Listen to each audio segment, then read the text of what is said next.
You are listening to the James Carpenter Podcast Show, episode number 15.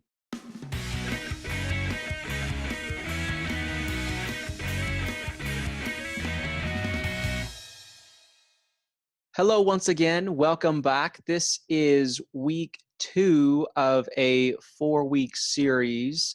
And this week's episode is titled After the Withdrawal, Now What?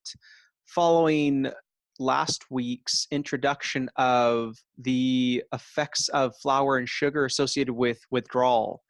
And as we continue to dive into this topic to unravel it and to solve the puzzle, and then we're going to follow up next week with how the model changes your life.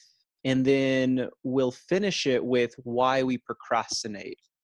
And so a quick recap from last week is we introduced why we begin with no flour, no sugar, and the impacts that it has on our brains and on our bodies when it's confused with hunger, and how it gets us to establish these habits and to reinforce cravings and urges, which effectively gets us to feel these very strong emotions when we go into this state of withdrawal. And usually it's at that point or at that stage that we undergo this action to fulfill the urge or the craving because we don't want to feel anything negative. And if you remember, what we talked about is everything leading up to this point of allowing yourself to just be with the urge, with the craving. So placing yourself intentionally in this withdrawal state of being. And so as we look at after the withdrawal, and as we allow ourselves, meaning our bodies and our brains, to sit with what's there, this is where we're at. Here's the scenario. An urge arrives. We feel this sensation to do something, whether it's because of boredom or stressed, we're overwhelmed. We don't want to feel something. We feel anxious. We feel that jitteriness. And as we allow it to just be there and as we allow it to go unanswered, what happens? Now, this is the opportunity to open a door, to create space for yourself. Because think about it, you're going into this area of discomfort. And once we go in the room, we have an objective. We want to understand what's going on in our brains. And it can take practice to identify the thought or an underlying emotion, but this is where the magic happens. This is where self-discovery takes shape. And it's at this point that you get to start asking yourself and truly understanding what drives you. What is your motivation? What's your why? Why do you get up in the morning?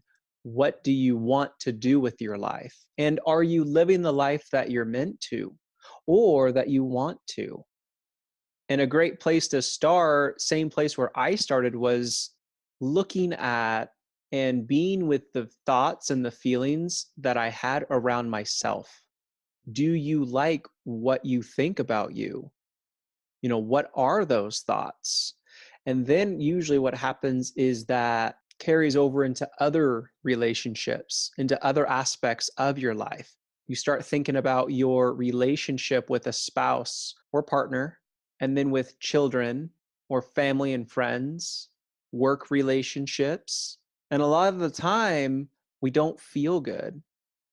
There are a lot of negative feelings that can come up in this process, partly because of the state of withdrawal that you're in. And so your brain is telling you something has gone wrong. But here's the fact of the matter. The dopamine effects are gone, that feel-good sensation, those feel-good feelings, and you're left with the remains. And much of the time, we're led to believe or told that life should be pleasant. It should be wonderful. But the reality, life is meant to be 50-50. Half of life is meant to be happy and pleasant and joyful. And the other half is meant to not be. It's meant to be the opposite. But we think and are told and are taught that 100% of the time we should be feeling good. Now, because the dopamine is gone, we think something has gone terribly wrong.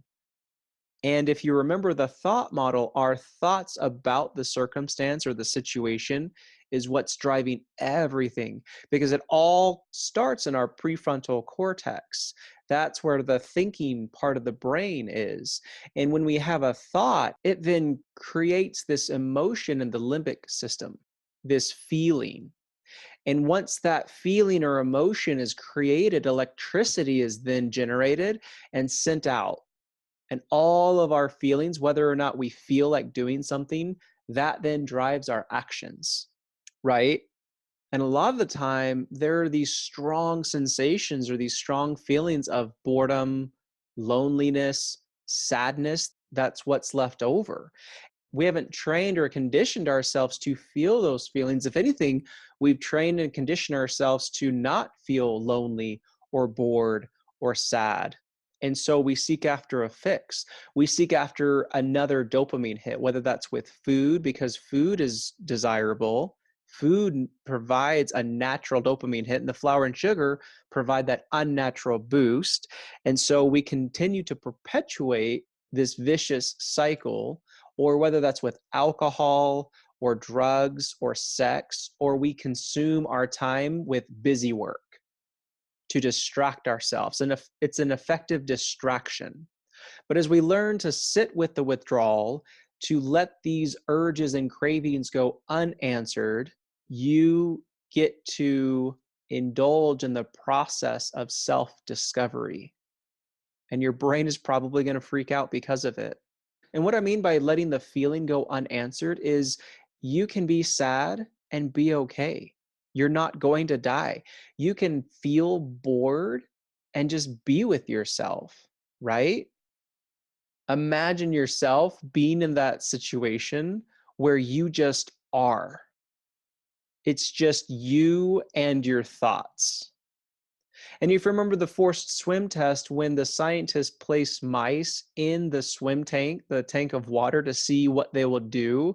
Now, in the experiment I talked about last week, it was to see the behaviors and the impact that half the group of mice that were fed with added sugars in their food supply, what they would do compared to the group that just ate normal food with no added sugars. Now, again, remember the one group actively swam versus the other group that were consuming the added sugars. They ended up just floating, taking a more passive approach. Now here's the magic, is as you allow yourself to transition from a floater to a more active participator in your life, you then get to decide how you want to show up and what you want to do with your life. This is also when you don't think about food all of the time, or maybe it's about drinks or filling your time with unmeaningful distractions. Because it's at this point that you then get to decide who you want to be. Is it to grow into a better person? And then you get to decide what that looks like. What does that mean for you? Or do you want to build a brighter future financially, spiritually? Maybe it's with a relationship. Maybe it's at work. Or is it that you want to alleviate current pain and discomfort, whether that's physical, mental, emotional? Now, when I allowed myself to go through this process, this is what I discovered. It was me not wanting to feel like I'm not good enough, that I was underdeveloped in a skill, that I didn't have the answers, that I wasn't capable. Essentially, it was having the self confidence needed to show up each and every day for myself. This is the work that I've been doing unto myself. And this is the same work that I desire and hope for you, where you get to build this mental health stability, this rock of solidness, where you get to come from this place of self love and self care each and every day. Because let me tell you, everything that's happened in your past, all of your experiences, everything that you've been through, it's been for a reason. You are where you are today for a reason. You're where you're meant to be. And there's nothing more and there's nothing less that you can say or do to be more complete. And when you have this understanding and you come to feel it and to believe it, that's when more self awareness comes and more self love and more self care, because you then get to show up as a better you. Not because you need to be fixed or added to, but because you want to. All because you're intentionally managing your thoughts versus allowing the unmanaged thoughts to take reign and to keep reign. This is you showing up in the classroom of unattended third graders, running around, causing havoc, being third graders. This is you showing up as the teacher in your life and attempting to establish order. And I want to provide you those tools and those resources to do it better, to be more effective in how you show up in your life. That's what I have for you this week. Stay tuned for next week where we dive into how the model changes your life. All right, my friends, until then, bye bye. Hey, if you like this week's podcast, then you should check out my 6-week online weight loss program, where we'll focus on your hormones to get you to your natural weight and look at what's happening in your life and why food is just a distraction that's keeping you from loving your life. Simply schedule a mini call with me at eliteweightsolutions.com/join-me.